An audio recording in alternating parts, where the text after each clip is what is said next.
একদিকে ভেঙে নেওয়া হচ্ছে একটি বসতঘর, অন্যদিকে ঢাক ঢুল পিটিয়ে দেয়া হচ্ছে শাহী এলান। 25 বছরের দখলদারিত্বের অবসান ঘটিয়ে আদালতের নির্দেশে অবশেষে উদ্ধার হলো এই জমি।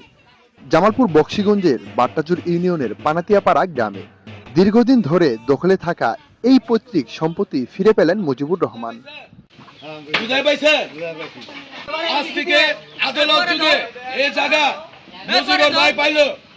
স্থানীয় সূত্রে জানা যায়, একই এলাকার সাত্তার মিয়া দীর্ঘদিন ধরে জমিটি দখলে রেখে সেখানে বসতঘর নির্মাণ করেন।